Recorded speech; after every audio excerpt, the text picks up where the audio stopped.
Cette nuit-là, je croyais vivre le rêve d'une vie de couple. Ma femme, radieuse comme toujours, était à mes côtés, et notre vie semblait inébranlable. Mais quelque chose, presque imperceptible, commença à me déranger. As-tu déjà ressenti cela? Une sensation étrange, comme si une ombre planait sur tout. À ce moment-là, je l'ignorais. Après tout, elle ne faisait que discuter avec un collègue de travail, rien de plus. Où était-ce? De là où j'étais, je pouvais voir l'éclat dans ses yeux, un éclat qui n'était pas pour moi.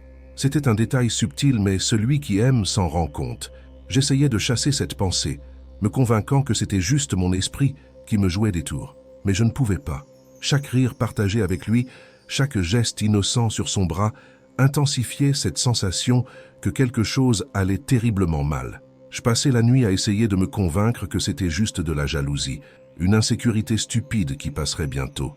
Mais au fur et à mesure que la nuit avançait, ce doute se transforma en un poids insupportable. J'essayais de me distraire, mais mes yeux revenaient toujours à elle et à lui. C'est alors que je réalisais, j'étais sur le point de découvrir une vérité qui changerait ma vie pour toujours. C'est l'histoire de comment une nuit parfaite se transforma en mon pire cauchemar. Et au fond, je le savais, une fois que je ferais le premier pas pour connaître la vérité, il n'y aurait pas de retour en arrière. Alors, je lus le message, ces mots simples mais dévastateurs.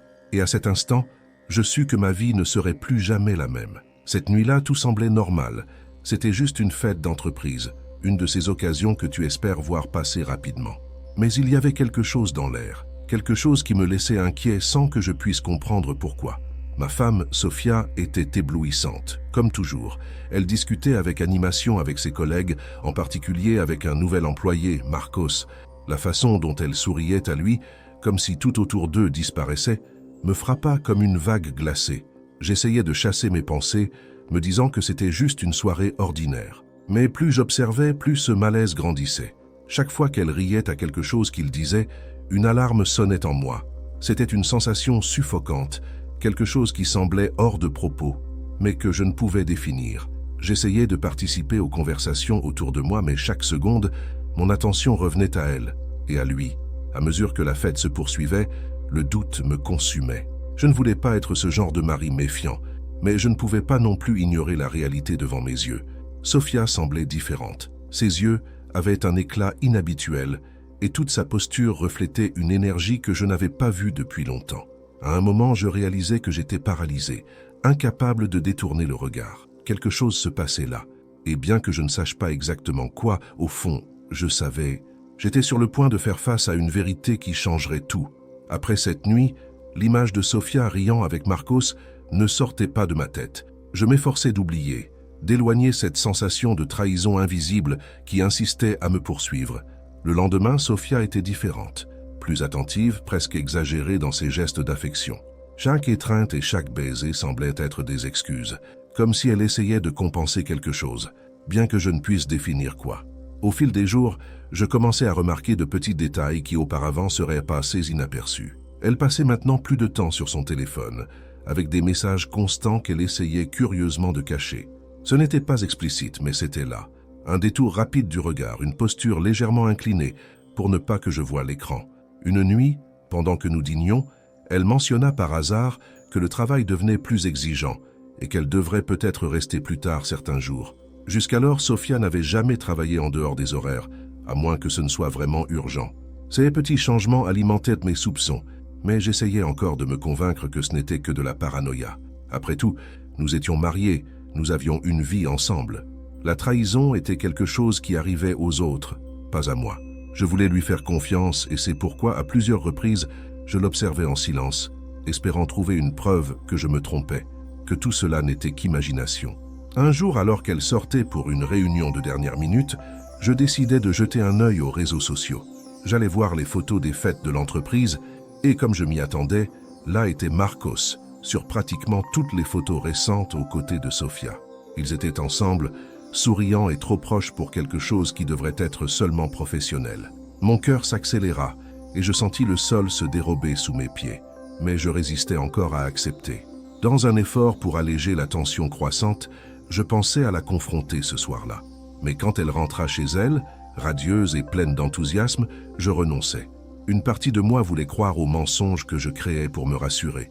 Cependant, l'autre partie savait, c'était une vérité inévitable que j'allais devoir affronter.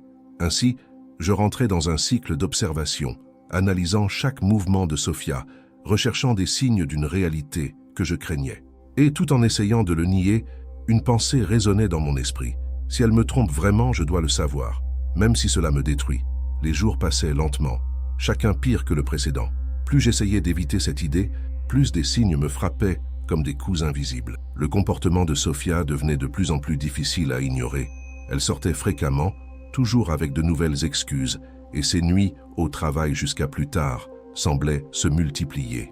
Je commençais à réaliser que cet éclat dans ses yeux, que j'avais autrefois trouvé charmant, m'inquiétait profondément maintenant. C'est alors que je pris une décision difficile, mais nécessaire. S'il y avait une vérité là, je la trouverais, peu importe le coût. Je commençais à observer ses horaires et à enregistrer mentalement chaque détail qui semblait hors de propos. Mais cela ne suffisait pas. Un jour, poussé par la douleur et le besoin de découvrir ce qui se passait, j'installai une application de suivi sur son téléphone. Je n'aurais jamais pensé en arriver là, mais l'anxiété de vivre dans le doute me consumait. Cette première nuit où je suivis les mouvements de Sophia à travers le tracker, je sentis que j'espionnais quelqu'un d'étrange, quelqu'un que je connaissais à peine. À chaque notification, mon cœur s'emballait. Autant je voulais connaître la vérité, autant l'idée de découvrir quelque chose de concret me terrifiait. Les informations arrivaient sur mon téléphone comme une séquence d'indices, formant un puzzle douloureux. Elle fréquentait des endroits qu'elle ne mentionnait jamais et passait des temps étrangement longs dans des lieux qui devraient être des visites rapides. Jusqu'à ce qu'une nuit, le tracker désigne un restaurant que nous connaissions bien, un petit endroit discret que nous fréquentions au début de notre relation. Sans réfléchir, j'ai décidé d'y aller. Mon esprit bouillonnait de pensées mêlant rage, tristesse et anxiété. J'ai garé la voiture à une certaine distance et je suis resté à les observer à travers la fenêtre jusqu'à ce que je les voie ensemble. Là se trouvait-elle, assise avec Marcos, comme si c'était leur monde parfait.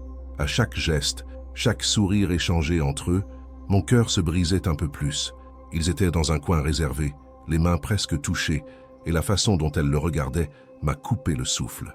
Pendant un instant, j'ai pensé à y aller pour les confronter, mais la colère et le désenchantement m'ont retenu. Je savais que ce n'était pas le bon endroit. Lorsque je suis rentré chez moi, je me suis senti vide. Mon esprit tournait, et la douleur de la trahison s'est transformée en quelque chose de presque physique, comme si ma poitrine s'effondrait de l'intérieur. Le poids de cette nuit m'accompagnerait pour toujours, mais je savais que ce n'était que le début d'un parcours qui demanderait encore des décisions difficiles. Cette nuit-là, lorsque Sophia est rentrée chez elle, je n'étais plus le même. J'ai essayé d'agir normalement, mais à l'intérieur, je ressentais une tempête que je pouvais à peine contrôler. Elle m'a regardé avec ce sourire désinvolte, comme si rien ne s'était passé, comme si tout était encore intact entre nous. Rien que d'imaginer les heures passées à observer la scène d'elle avec Marcos, mon estomac se retournait.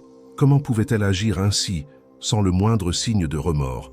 Pendant quelques jours, j'ai essayé de me convaincre que je pourrais garder le silence, peut-être surmonter cette douleur seule, mais chaque fois qu'elle s'approchait de moi, chaque contact, chaque mot, ne faisait qu'augmenter la sensation que je vivais un mensonge. J'ai décidé que je ne pouvais plus supporter cette mascarade. J'avais besoin de la vérité, j'avais besoin de l'entendre de sa propre bouche. Enfin, une nuit, alors qu'elle se préparait à dormir, je me suis assis à ses côtés et, d'une voix basse, je lui ai demandé « Sophia, y a-t-il quelque chose que tu veux me dire ?» Son expression a changé instantanément. Ses yeux, normalement sereins, ont montré un bref éclat de peur et d'incertitude. Elle a essayé de détourner la conversation, de donner des excuses, mais à ce stade, je ne pouvais plus être trompé. Je l'ai pressée jusqu'à ce qu'elle admette enfin ce que je savais déjà. Elle a pleuré, a tenté de justifier ses actions, disant qu'elle se sentait perdue et déconnectée. Mais pour moi, aucune excuse ne suffirait à guérir la blessure qu'elle avait ouverte. J'ai essayé de garder mon calme, mais la douleur et la colère s'échappaient à chaque mot qui sortait de ma bouche. Après tout ce que nous avions traversé ensemble, elle s'était donnée à une autre personne et maintenant, elle me demandait une chance de reconstruire notre relation. Alors qu'elle parlait de donner une nouvelle chance à notre mariage, une idée a commencé à germer dans mon esprit. Peut-être serait-il possible de recommencer, mais je savais que rien ne serait comme avant. Ce doute était un poids qui, tôt ou tard, nous abattrait à nouveau. Dans des moments comme celui-ci, je me demandais, vaut-il la peine d'insister sur quelque chose qui est cassé, ou dois-je avancer et chercher une nouvelle vie, un nouvel espoir? Si jamais tu as traversé quelque chose de semblable ou connais quelqu'un qui a fait face à une situation de trahison et de perte, tu sais à quel point il est difficile de décider de la prochaine étape. Parfois, une conversation, un conseil, peut faire toute la différence pour éclaircir l'esprit et trouver le bon chemin. Et c'est exactement ainsi que j'ai commencé à comprendre l'importance de chercher du soutien et de ne pas tout affronter seul. Après tout, reconstruire une vie exige de la force, mais avoir quelqu'un pour guider et soutenir est également essentiel. Dans les jours qui ont suivi la confession de Sofia, la maison était imprégnée d'un étrange silence, comme si les mots prononcés cette nuit-là résonnaient encore dans chaque coin. Elle insistait pour essayer de se rapprocher, parlant de thérapie de couple, de comment nous pourrions sauver ce qui avait été perdu. Mais je ne voyais déjà plus d'espoir dans les mêmes endroits où auparavant j'avais de la certitude. Chaque regard, chaque touche de sa part semblait ramener un souvenir amer, une réminiscence de ce que j'avais observé. Malgré tout, j'ai accepté d'aller à la première séance de thérapie, pensant qu'il y aurait peut-être une chance de sauver quelque chose, de laisser derrière moi la blessure. Mais pendant cette séance, alors qu'elle parlait des raisons qui l'avaient poussée à trahir, quelque chose en moi s'est de nouveau brisé. Je me rendais compte que peu importe combien elle essayait de justifier ses actions, rien n'effacerait ce qui s'était déjà passé. L'amour que je ressentais se mêlait maintenant à une profonde méfiance, quelque chose que je savais qu'il ne serait jamais facile de surmonter. Lors d'une des dernières séances, la thérapeute nous a posé une question qui a tout changé. Pensez-vous qu'il vous reste un avenir ensemble, un avenir sans regret? Sofia m'a regardé avec les yeux pleins d'espoir, mais je savais déjà la réponse. Non, je ne pourrais pas vivre avec l'ombre du doute sur nous.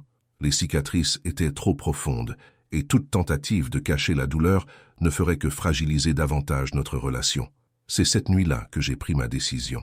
J'ai regardé Sofia et je lui ai dit, d'une voix ferme, que le mieux pour nous serait de suivre des chemins séparés. C'était un choix qui me détruisait de l'intérieur, mais je savais qu'il était nécessaire. Nous étions piégés dans une spirale de douleur et de ressentiment, et aussi difficile que cela fût, il était temps de libérer chacun pour que nous puissions recommencer. Dans les mois qui ont suivi, le processus de séparation a été douloureux, mais nécessaire. Peu à peu, j'ai retrouvé des morceaux de moi que j'avais perdus au cours de cette traversée.